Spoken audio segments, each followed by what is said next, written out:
Então, estamos aqui para mais um quadro Leia a Bula, aqui no Portal do Holanda, hoje com a equipe técnica maravilhosa que sempre nos acompanha, Suelen, Paulo, Liminha, cá. Quero agradecer a todos que estão hoje aqui nos acompanhando. Estamos hoje com uma presença ilustre, né, Dr. Tiago Aguiar, que é médico psiquiatra, psicoterapeuta, titulado pela Associação Brasileira de Psiquiatria, com certificação em psicoterapia pela mesma instituição. Tem uma atuação em psiquiatria de infância e adolescência e é analista junguiano que fala? Junguiano, sim. Olha aí, em formação no Carl Gustav Jung Instituto em Zurique, na Suíça. Perfeito. Isso aí, então seja bem-vindo, doutor Tiago. E hoje a gente vai estar trabalhando aqui um tema extremamente importante, tá, gente? Nós vamos falar hoje sobre um tema que está na mídia, que é a questão da substância chamada de cetamina ou ketamina, né? Mais conhecidamente como ketamina aí nas mídias sociais e que tem ocupado todas as mídias devido ao último acontecimento da morte, né, da ex-sinhazinha do boi, né, Dídia Cardoso. Então, para isso, seja muito bem-vindo, doutor Tiago. Muito obrigado. Obrigado pelo convite, agradecendo ao Portal do Holanda, a você que me recebe, a equipe que também está aqui conosco. Muito obrigado, um bom dia a todos. Então, acompanhe a gente aí nas nossas redes sociais, Portal do Holanda pelo Facebook, ao vivo, logo mais também nas outras mídias sociais. E se tiverem perguntas, podem encaminhar para a gente também, tá? A gente vai falar um pouquinho sobre a ketamina, mas antes de falar sobre a ketamina, eu queria que você, doutor, falasse um pouquinho sobre a sua experiência também de trabalho, né? Com um lindo currículo desse, né? Alta experiência, né? Assim, no seu dia a dia, que tipos de atendimentos, a área que você mais concentra, né, em termos de tratamento?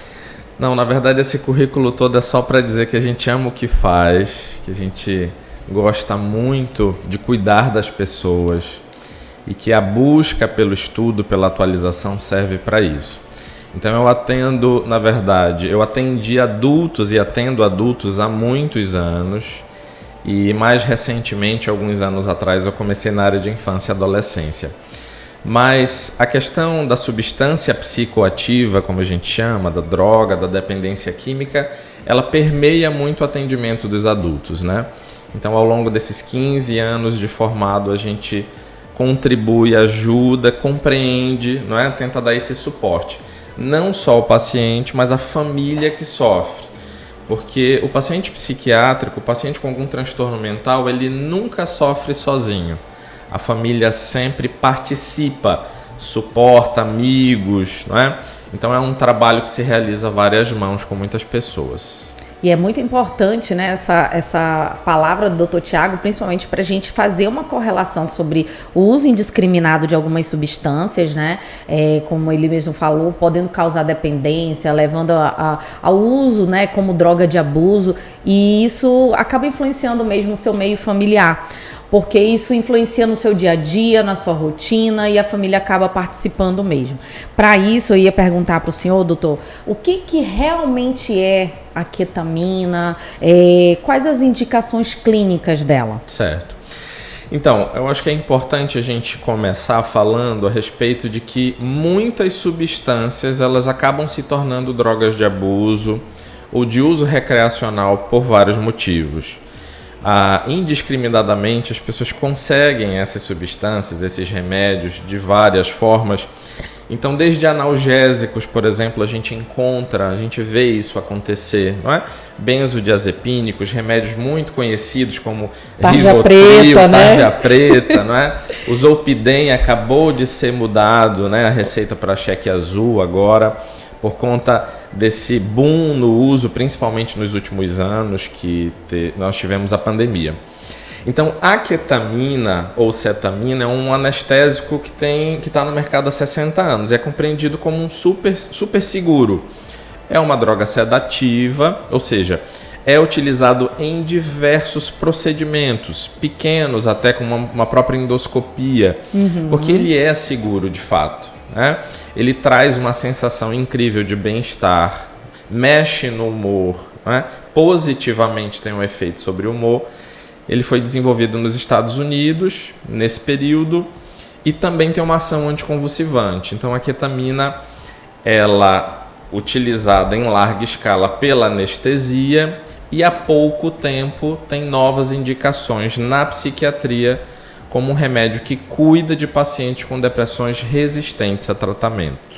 Olha, interessante dizer isso, né? Até porque para que o público entenda, né, por que esse medicamento, né, essa substância, ela está disponível no mercado, né? Como que as pessoas obtêm ela, principalmente, né? E aí vem a pergunta: quem que realmente pode utilizar, né, essa substância? Precisa ter uma indicação clínica para isso? Precisa ter uma indicação clara, por exemplo. E a depressão, veja, a gente está falando de uma doença extremamente incidente no mundo. Principalmente pós-pandemia, que houve um boom do aumento dos casos de ansiedade e depressão. E quando a gente fala assim de depressão, a gente está falando de perda de tempo de vida, de qualidade de vida, de absenteísmo no trabalho. Então, é uma doença extremamente incapacitante. É bom a gente partir desse contexto para que a gente entenda o uso da medicação. Então, a gente está falando de pacientes que sofrem muito com esses sintomas. Desses pacientes que sofrem, apenas 70% vão responder aos tratamentos convencionais.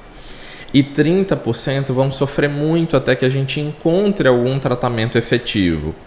Nós precisamos lembrar do risco suicida desses pacientes. Então, quanto mais graves eles são, menos tempo a gente tem para esperar que os remédios façam efeito. Nós estamos falando dos antidepressivos orais, por exemplo, que demoram de 4 a 8 semanas para funcionar. Muitas vezes nós não temos esse tempo para aqueles que sofrem de forma aguda. Então a ketamina, ela chegou nas indicações para a psiquiatria mudando um paradigma de tratamento. A gente consegue, de horas a dias, mudar o curso dessa doença que não respondeu aos tratamentos anteriores, a associações de antidepressivos, ao uso de todo o arsenal que nós temos na psiquiatria para a melhora desses pacientes, né? Então a ketamina, ela fez essa diferença. Agora, é lógico, isso não é feito de forma indiscriminada. Isso segue um protocolo, o paciente ele não leva a ketamina para casa. Isso é super importante, né? A gente falar sobre isso, doutor. Isso. Há um regime de tratamento, há um protocolo a ser seguido. Essa ketamina, ela é administrada num ambiente seguro, hospitalar ou de clínica. Então ela pode ser feita endovenosa ou por via intranasal. Então o paciente vai regularmente, de 2 a 3 vezes por semana, por um período aprazado, por um período específico, fazendo a medicação para uma boa resposta. E isso é até importante porque hoje no Brasil a gente já tem essas outras formas farmacêuticas, né? No caso, já existia a endovenosa, agora tem o spray nasal, mas que não pode ser utilizado de qualquer forma, principalmente no ambiente doméstico, em casa, né? E acaba que as pessoas utilizam de forma abusivamente, né? De forma recreativa, uma substância que eles não vão ter aquele acompanhamento que eles deveriam ter, por exemplo, no ambiente hospitalar ou de uma clínica, onde ele vai ter um acompanhamento do profissional médico, né, todo um suporte caso ele venha apresentar algum efeito colateral, etc. E nessa linha mesmo, doutor, quais são assim os principais efeitos colaterais ou até mesmo os efeitos relacionados ao abuso do uso dessa ketamina? Certo. Hoje e já estão ou listados em literatura ou que já estão assim no cotidiano já comprovados. Foram relatados, isso, né? Então, quando nós utilizamos qualquer medicação, seja ela qual for, nós estamos sob o risco de sofrer os efeitos colaterais dela. Quando o uso é indiscriminado, quando o uso é assim, da cabeça, exagerado, sem uma indicação, né, sem uma orientação, nós estamos à mercê de sofrer, né, situações como essa, que vão de leves a mais graves a depender da substância, a depender da forma de uso. E até a quantidade também, né, doutor? E a quantidade, exatamente. Quantidade e duração, a intensidade do uso. quando nós estamos falando da ketamina, a gente está falando de um sem número de situações que podem surgir. Existem as mais comuns e relatadas, porque a ketamina ela se assemelha a substâncias como o LSD, como a bala. O que é o LSD? É o ácido lisérgico, é uma substância que produz muitas alucinações. Para o público que nos escuta, as alucinações, elas na verdade são alterações dos órgãos do sentido. Então, você passa a enxergar alguma coisa sem nenhum estímulo para aquilo, não é? Você passa a ver bichos, você passa a ver cores, você passa a ver espectros. As pessoas falam até mesmo de ratos saindo pela parede, exatamente, de monstros, né? E quem não está sob efeito da medicação ou da substância, só vê ali aquela parede, nada está saindo dali. Então as alucinações são isso, são alterações do comportamento, nós chamamos da senso-percepção. Então eu começo a escutar coisas que não existem, eu começo a ver coisas, a sentir, de forma tátil inclusive. E o delírio, que seria uma alteração do pensamento. Então eu começo a julgar e acreditar que existe uma trama por trás, eu começo a compreender, eu começo a construir uma argumentação e um discurso para validar o que eu estou vendo, o que eu estou sentindo e o que eu estou ouvindo, que são essas alucinações. Então, a ketamina ela produz muito desses sintomas, a semelhança dessas drogas recreacionais que também são muito utilizadas em raves, em festas.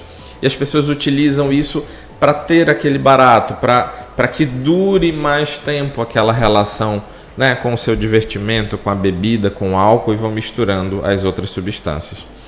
Além dessas, impactos sobre diversos sistemas do organismo, né?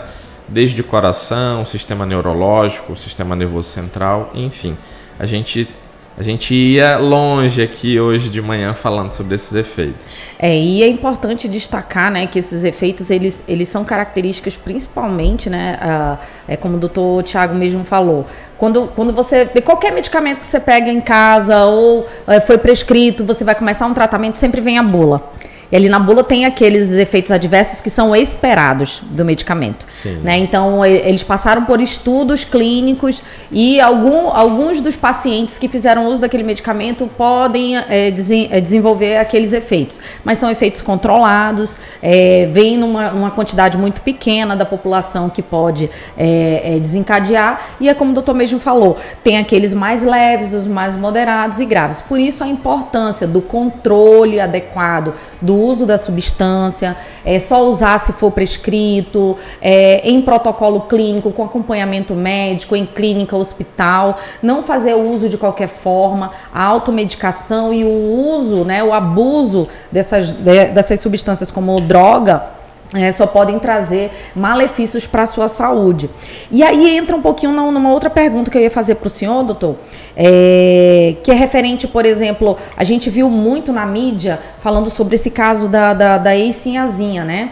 E aí muitos vídeos falando sobre a mãe perguntando se a pessoa estava tendo superpoderes. Isso tudo está relacionado também a essa parte do delírio, não tá? Correto. Então, voltando para falar sobre o delírio ele é uma crença irrefutável. Nada do que você diga, nada do que você fale vai demover da pessoa a compreensão de que aquilo é uma verdade. Isso é uma alteração produzida pelo uso da substância. Quando o uso ele é feito sob orientação e acompanhamento, essas alterações elas ainda podem acontecer, mas são mais fugazes. Elas são menos prejudiciais. Com o uso contínuo da substância, sem o cuidado inclusive com a quantidade que se usa, você passa a manter essa compreensão delirante e ela se sustenta.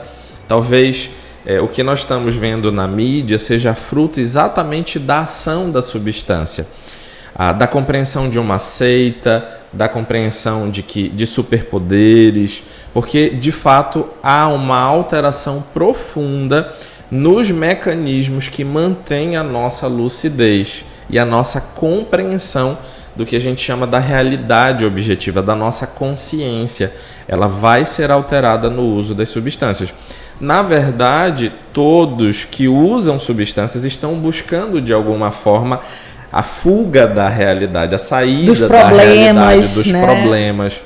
E eu acho importante utilizar esse espaço como um espaço de orientação para que a gente entenda que há outras formas da gente buscar ajuda, há outras maneiras da gente conseguir vencer essas dificuldades que estão na vida de todos. E aí precisa de um acompanhamento bom, né? Ninguém vive uma vida perfeita, de facilidades, uma vida colorida. Todos nós temos os nossos enfrentamentos. E isso é até importante falar, porque hoje, assim, com esse boom dos problemas relacionados à depressão, entre outros, pós-pandemia, né? E eu falo muito isso também, até mesmo com os meus filhos, com os parentes, com os meus alunos, né? Que hoje a gente tem uma ferramenta que acaba influenciando demais na nossa vida, na nossa saúde, que são as mídias sociais. Querendo ou não, as redes sociais, você vê tudo muito lindo, tudo muito perfeito. Quem que você ia imaginar que, né, uma ex-sinhazinha com fotos lindíssimas, uma mulher linda daquele jeito, estaria passando por um problema tão grave como esse e viesse até a morte, né? Então, às vezes, as redes sociais, as mídias, a gente quer passar uma segurança, algo que a gente está muito bem. Ninguém vai colocar lá que está ruim, né? E então a gente tem que levar em consideração que aquilo não é o mundo perfeito e que todos nós temos problemas, mas se a gente tem problemas, se a gente tá sentindo alguma coisa, tem que buscar ajuda. Perfeito. Né? Isso é super importante nos dias de hoje. Exato. E aí, pra gente dar continuidade aqui, eu vou perguntar da Suelen se a gente tem alguma pergunta aí dos nossos telespectadores. Baseado no que foi visto sobre a história da morte e no caso, o uso dessa ketamina traz a morte, no caso dela? Olha, muito importante, né? Legal. Se esse uso, né, abusivo leva à morte mesmo. Sim. As fotos que foram registradas dessa moça, elas mostram uma perda de peso muito importante, uma desnutrição, certo? E o uso contínuo, normalmente o uso dessas substâncias, elas são feitas a partir do peso e da altura. Então, provavelmente, com o uso contínuo e com a overdose, né, uma dose muito além daquela que ela conseguiria metabolizar, contribuiu para uma parada cardiorrespiratória, com certeza, durante o uso, durante o consumo. O fato é que há muitas coisas que envolvem o uso da ketamina antes da morte em si, antes do desfecho da morte em si. Com certeza havia alguns anos de uso, porque existe um fenômeno da tolerância ou da tolerabilidade. O paciente faz uso de uma determinada quantidade, dali em diante aquela quantidade já não causa o mesmo efeito, né? O mesmo efeito, o mesmo Por isso barato, que eles aumentam. E aí vai aumentando, e vai aumentando, e vai aumentando, até que você consome uma quantidade grande num espaço curto de tempo, e isso culmina com reações que são incompatíveis com a vida.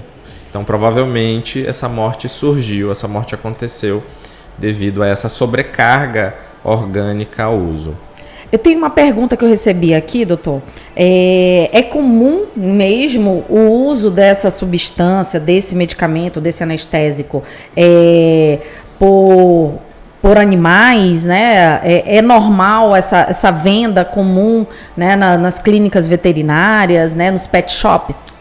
Sim, é comum, principalmente naqueles que revendem ou que distribuem para centros cirúrgicos, por exemplo.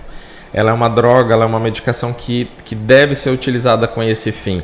No uso veterinário, por exemplo, ninguém faz nenhuma outra coisa senão anestesia para grandes cirurgias, por exemplo, ou para sedação para algum procedimento. Então isso é sim comum no âmbito veterinário. Acontece que muitas substâncias de uso humano também são utilizadas de uso veterinário, e há uma relação, muitas vezes é a própria substância, a mesma substância. Algumas outras elas são levemente modificadas. O fato é que a ketamina de uso veterinário ela também pode ser usada em humanos e naturalmente quando você entra nesse mundo, não é, da dependência, há 1001 formas de se conseguir o que você quer, né? E aí facilmente então eles acharam essa brecha de uma empresa que passou a vender, né, que passou a distribuir, passou a oferecer. De uma forma facilitada, né? Exatamente. Querendo ou não. Facilitou o alcance. Né, e aí é importante a gente, inclusive, reforçar que, como a gente mencionou logo no comecinho, né, que alguns medicamentos, inclusive, são denominados tarja preta, etc., eles têm essa denominação comum, né, para a população, principalmente porque eles precisam ter um controle especial com relação à obtenção, à dispensação, o comércio, né, a venda desses medicamentos, porque realmente são substâncias que podem causar dependência química, física, e por isso eles só podem ser prescritos pelo profissional qualificado para isso, profissional médico, ou no caso do uso veterinário, pelo médico veterinário, e que tenha realmente um acompanhamento, né, para que justamente todos os efeitos e os protocolos sejam conforme aquilo que tá previsto para aquela situação, né? Me ocorreu uma coisa que acho importante falar, que é assim, além da própria prescrição por um profissional habilitado, veja, todas essas substâncias elas são utilizadas dentro de um ambiente seguro. Os anestésicos, de uma forma geral, nós não sabemos se nós vamos desenvolver algum tipo de alergia ou reação a eles. É somente no momento de uma cirurgia, de um procedimento, que você vai ter o primeiro contato com essa substância.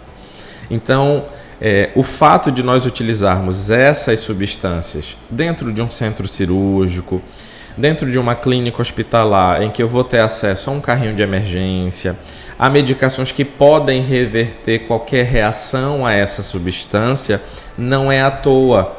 Isso acontece para salvaguardar a vida das pessoas que precisam utilizar aquele anestésico por algum motivo, para compreender um diagnóstico, para ter acesso a um diagnóstico, a um exame, para melhorar a sua saúde. Então, o uso em questão que está sendo colocado aqui era feito dentro de casa, era feito à revelia da compreensão da própria substância. Então, havia uma grande exposição a um risco que mais cedo ou mais tarde ia acontecer. Gente, então é muito importante a gente trazer à tona, né, essas informações.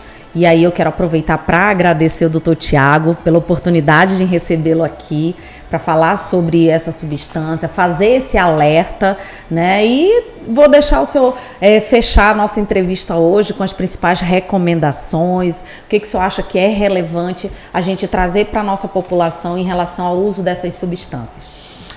Em relação ao uso dessas substâncias, o importante é a gente ter a compreensão daquilo que nós falamos anteriormente, da necessidade de tratamento, a importância de nós entendermos que existe solução para esses desafios que nós sofremos, que nós enfrentamos, que há uma grande quantidade hoje em dia de ferramentas para que a gente possa cuidar das pessoas que sofrem de algum tipo de dependência.